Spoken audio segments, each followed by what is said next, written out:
Hey, Dragon Folk, how we all doing today? Welcome on into the lair. I hope you're all having a fantastic day. I know I am. Today, I want to bring you a small little tutorial on how you yourself can get up on Tabletop Simulator and play around with some more flesh and blood stuff. I know a lot of the online stuff takes over on Talishar, and Felt Table even has some pretty cool stuff as far as like AI mechanics, but I like the ability to have more of a real-time interactions with my opponent, and nothing is automated, right? None of the stuff is automated, which is very, very important. Tabletop Simulator, I feel, is probably one of the more pure ways to test and play Flesh and Blood online. If you're going to play with other people, you'll see a lot of people doing testing streams or something of the sort to try out decks into one another. And Tabletop Simulators are a great way to utilize that resource to kind of work itself out. So, Tabletop Simulator, unfortunately, is not free. If you go to the store page for Tabletop Simulator, you will see that I believe it is $20. Yeah. So it is $20 for a Tabletop Simulator. So, but for $20, you don't ever have to buy it ever again. $20 works itself out and ends up being pretty great. So if you go to your library and you look at Tabletop Simulator, right, you are going to wonder, well, what is it, right? When you get into the game, you're going to be able to create something. But before you start up Tabletop Simulator, you need to get a workshop thing set up for Flesh and Blood. So you're going to end up actually going to this workshop tab here when you're in your library, and that is going to pop up the workshop for Tabletop Simulator. In this little Tabletop Simulator search box here, you're going to go ahead and search up Flesh and Blood. When you do that, you're going to see this one right here, Flesh and Blood OSC. You're going to click on that, and then you're just going to click subscribe down here. I'm currently subscribed to it. What this will do is it will add it like a map to Tabletop Simulator. And I will show you all the goodies that come in the Tabletop Simulator version here when we get into it. So once you've subscribed to this, you'll go ahead and go back to your library. You'll go ahead and boot up Tabletop Simulator. And now here we are, right? We're in Tabletop Simulator. Your next step is to go ahead and start a game. You can go ahead and move to create. And then if you're playing with other people, you can play multiplayer. Or if you're just trying to maybe make a video for YouTube or something of the sort, you can choose single player. So for this case, I'll go ahead and just choose multiplayer to show you what it works. The server name can be whatever it might be. Let's just say Fab. It's a invite only, because why not? Yeah, invite only. No server password, max player 6, whatever. We can create the server. So now here we have a multiplayer setup. In this workshop tab here, you're going to get a bunch of these games shown up. So there are other things you can play on here other than Flesh and Blood. But what you're going to choose is down here in this workshop, you're going to see Flesh and Blood OSC. Go ahead and click on that and hit load. And you will get a new game map that looks a lot like this. So it's very, very cool. Up here, you can add friends. You can invite friends to play on here, choose your color, so on and so forth. And how this works is there's plenty of different things here. Something that everybody can utilize is either FabDB or Fabrary can be used in here. But this is where you're going to go generate your deck. So what you can go ahead and do and you can just grab a deck from Fabrary or FabDB. I'm going to go ahead and grab mine from Fabrary. We'll go ahead and link that in here. And then if it's from FabDB, you'll click this one. If it's from any other site that does that is, in the OSC map here essentially, and it's supported, you can go ahead and put the URL in here and then click URL. What that will do is it will generate you your deck. So it makes your whole deck here. You've got your hero, your weapons, equipment, main deck, and sideboard. So you'll go ahead and just find your stuff here, bring it over here, and then we'll go over some, like really you don't need to know a lot of the controls, like the in-depth stuff, but just know how to kind of rotate cards. For instance, this card's upside down. We don't know what this card is. If you hit F on your keyboard, it flips the card over. Now we can see that it's Dromai Ash Artist, but it's still not correct, right? What you can do is some of these slots here are auto-correcting in, what do you call it? They just like auto-correct the verticality of it. So you can just put it in here, and it'll auto-sync it to there. It'll make sure that it's essentially glued to the spot, and you'll never have to move it. So the same thing can be said for the weapon, but let's say you want to just not do that, right? You want to turn it yourself. So you flip it with F. E and Q help move it 90 degrees. So you can just hold E and it'll just keep spinning, right? It's a fun little thing to do. You just like Beyblade that thing. But then you can just throw it here and you'll have your weapon, right? Now, I bet some of you are wondering how to look at your card. Because obviously, like, you're not going to want to scroll in the whole way through. That sounds silly. You're also going to have cards in your hand, which I will show you that in just a sec here after I set up my equipment. So now that I have my equipment set up here, just put them in the same slots as they would. Obviously, this is the same as a playmat that you would get on, in Flesh and Blood. So not too much different in regards to the spacing. But what you can do now is you can get your deck set up. So you got your main deck, you moved over to your main deck slot. You also had your sideboard. Of course, you can add your sideboard in here, but let's say you don't want to look through card after card after card after card after card and be like, oh my God, I can't get anything. I really just need 7 cards from this thing and then not to worry about it. What you can do is you can right click it and choose search. In the search box, you can just search for the cards, or you can just find the cards themselves. If you hover over them, they will increase in size. And you can then put those cards into your deck. So simply by, let's say I wanted to put a Remembrance in there. I can drag that card out. I can hit F to flip it upside down, and then put it on top of my deck. And I can do that for every single version of a card that I may want put into the deck. This is a great way to be able to essentially learn your sideboard, know what you're going to need to put in there and what not going to put in there, and then you can just hit the X button up here, and that will all go away. If you are looking to move an entire stack of cards like this, right, like how I moved this entire stack from, let's say, over here to where I put it, what you're going to do is you're going to click and hold, left click and hold more specifically, and you'll then just drag it down to here. Also, the way I'm moving the camera is WASD, so that is how you move the camera all the way around. And then the scroll wheel on your mouse scrolls in if you need to scroll in.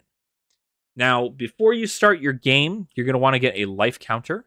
Lucky for us, we have a whole bunch of awesome tokens and counters over here available for us.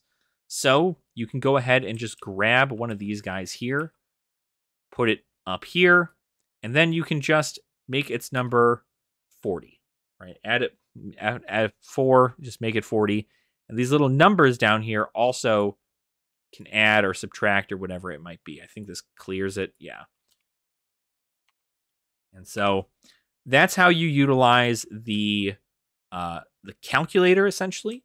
But if you want the calculator to be bigger, if you hit the plus sign on your keyboard,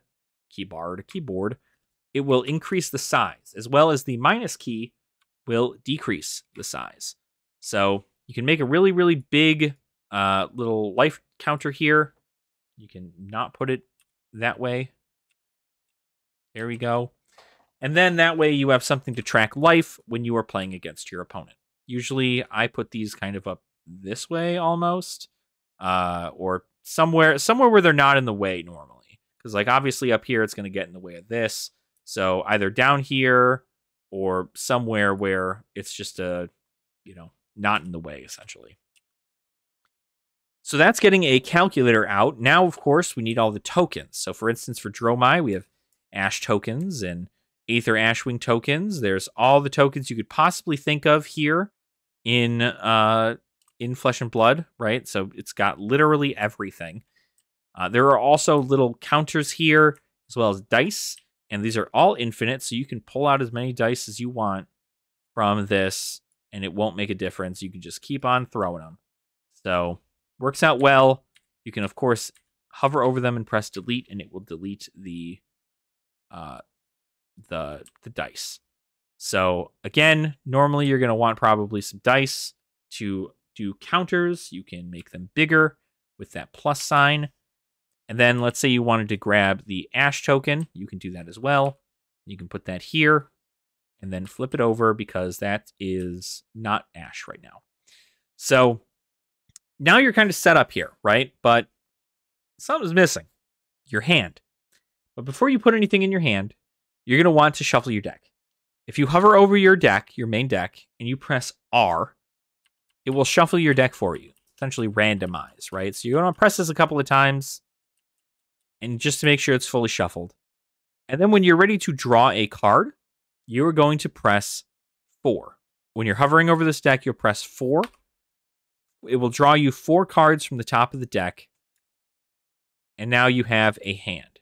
Your opponent cannot see this hand. They are not going to be able to see this hand. And if you wanted to put something in arsenal from your hand, you are going to need to flip it in your hand and then put it out into your arsenal.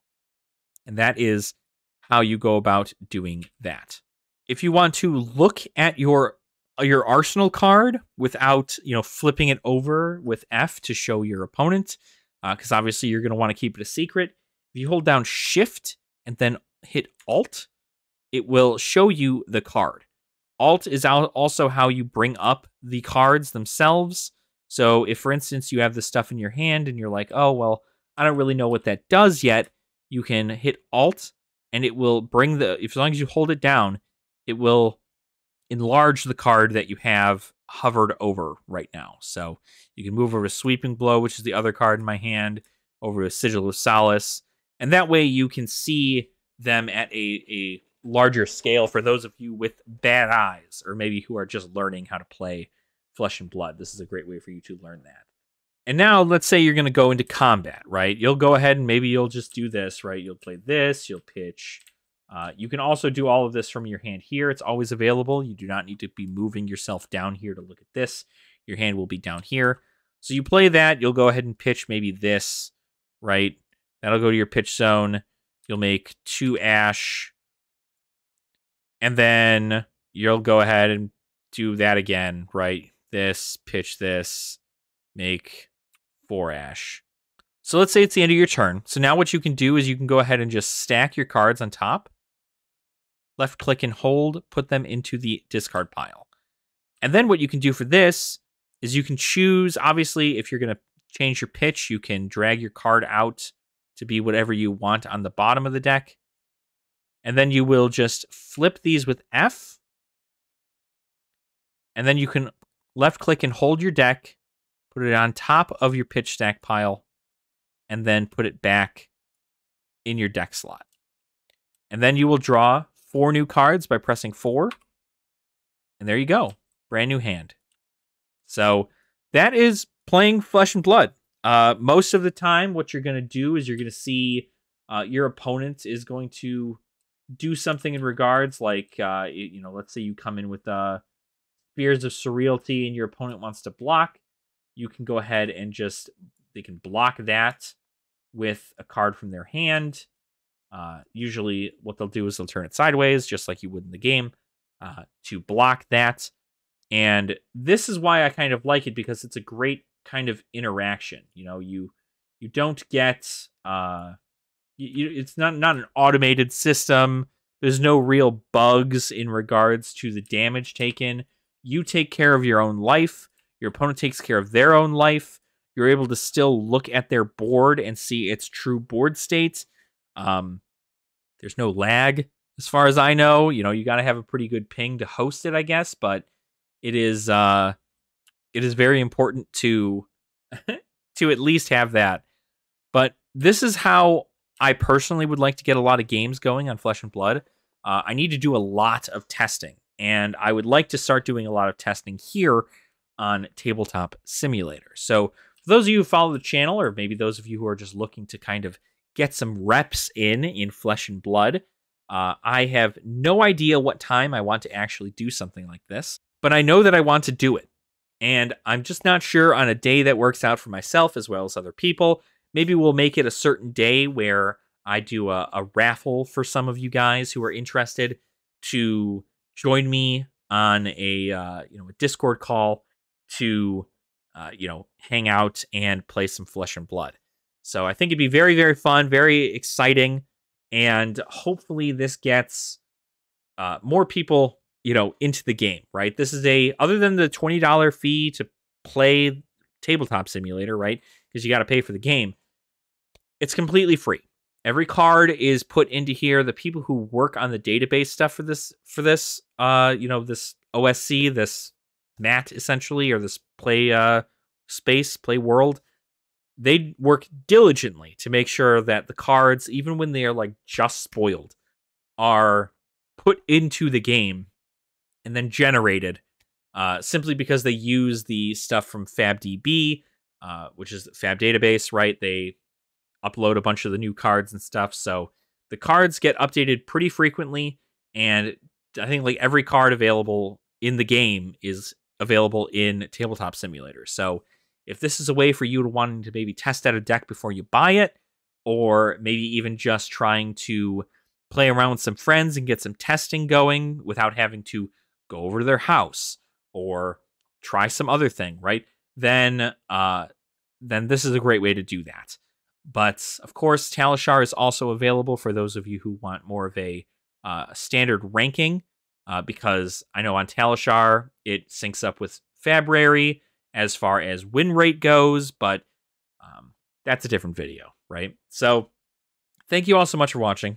I really, really appreciate it. I hope you learned something today. You, of course, can also play Ultimate Pit Fight and other fun, outside the game, or like outside of the competitive scene games, like, Clash if you wanted to, or like I said, Ultimate Pit Fight, Commoner, right? You just got to put in the right deck list.